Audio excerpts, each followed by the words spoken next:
பனமரத்துப்பட்டி கோம்பைக்காடு சத்யநாராயணன் திருக்கோவில் மகா கும்பாபிஷேக விழா.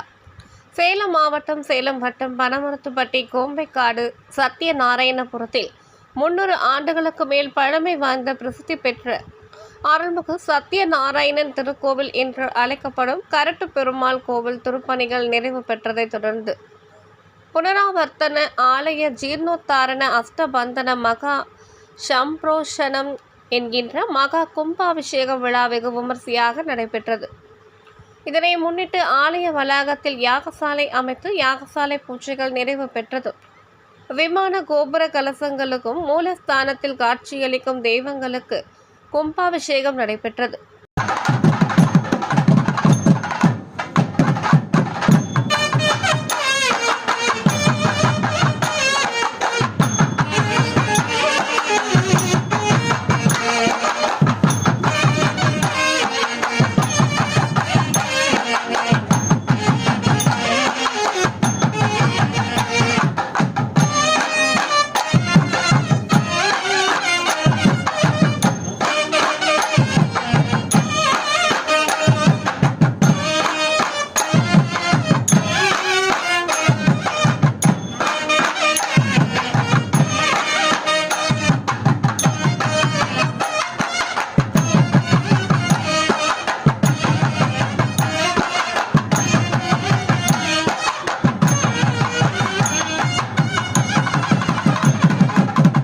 இதனைத் தொடர்ந்து தெய்வங்களுக்கு நெய்வேத்தியம் சமர்ப்பித்து மகா தீபாராதனை காட்டப்பட்டது.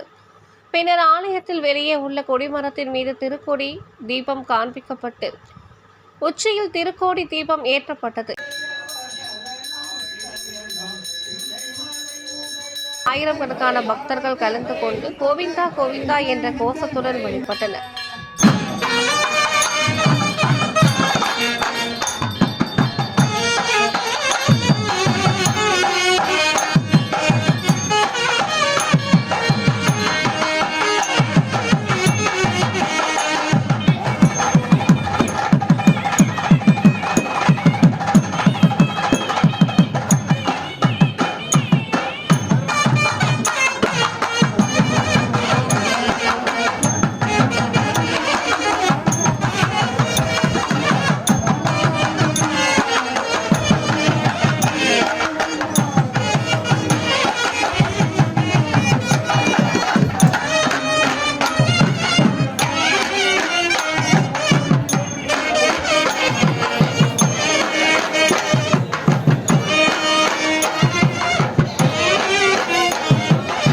கலந்து கொண்ட பக்தர்களுக்கு துளசி தீர்த்தத்துடன் சடாரி மரியாதை வழங்கப்பட்டது.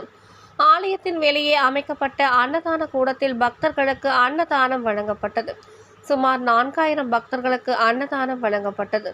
இந்நிகழ்ச்சி ஏற்பாடுகளை திருக்கோவில் தர்மகர்த்தா ராதாகிருஷ்ணன் மற்றும் திருப்பணி குழுவினர் ஊர் பொதுமக்கள் சிறப்பாக செய்திருந்தனர்.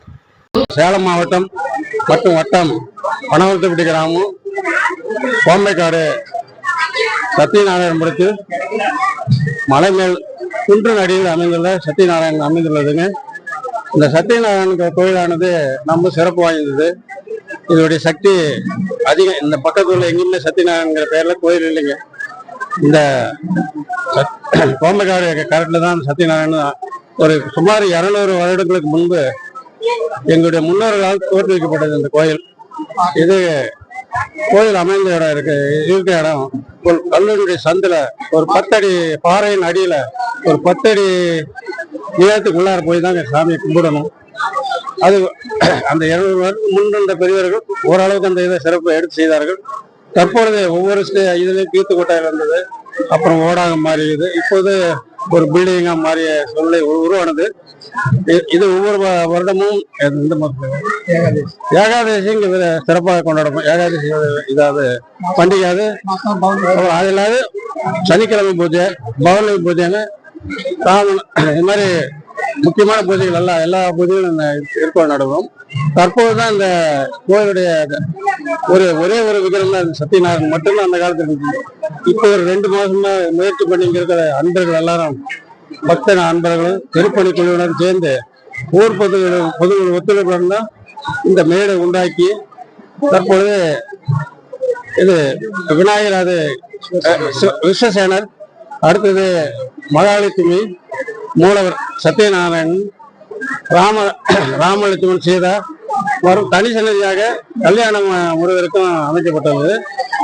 இந்த இந்த இல்லையில மலைமேல் இருக்கிற ஒரே கோயிலானது இதானுங்க.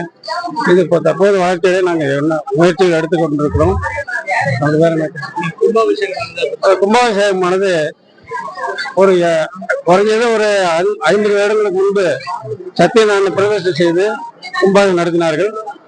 அதுக்கு பிறகு ஒரு சுமார் ஒரு 50 ஆண்டுகளுக்கு பிறகு தான் இப்போ கும்பாபிஷேகம், 2வது கும்பாபிஷேகம் நடக்குது. முதல் கும்பாபிஷேகம் ஒரு 50 வருடங்களுக்கு முன்பு நடந்தது.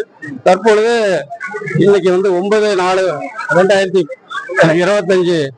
புதன்கிழமை அன்று காலை 11:30 மணி அளவில் இந்த மகா கும்பாபிஷேகமானது சீரும் சிறப்பாக நடைபெற்றது. எல்லாருடைய ஒத்துழைப்பினாலும் சுமார் அன்னதானமானது நேற்றிலிருந்து நடைபெற்று கொண்டது. சுமார் ஒரு 4000 பேருக்கு அன்னதானம் நடைபெற்றுகிறது. இன்னும் நடந்து கொண்டுதான் இருக்கிறது. சுமார் இந்த சத்யநாராயணன் திருக்கோயிலானது சேலம் பழைய பஸ் நிலையத்திலிருந்து 12வது கிலோமீட்டரும், புதிய பஸ் நிலையிலிருந்து ஒரு 14 கிலோமீட்டர் டிஸ்டன்ஸ் வருது. ரயில் வருமானம்னா சூரமங்கலத்திலிருந்து தான் வர வேண்டும். அங்கிருந்து பாத்தீங்கன்னா ஒரு 15 கிலோமீட்டர் அல்லது 20 கிலோமீட்டர் வரும். அல்ல டவுன் பஸ் எல்லாமே பஸ் நிறைய பஸ் உண்டு இங்க. மற்றபடி என்னுடைய பேரு ராதாகிருஷ்ணன், தர்மார்த்தம்.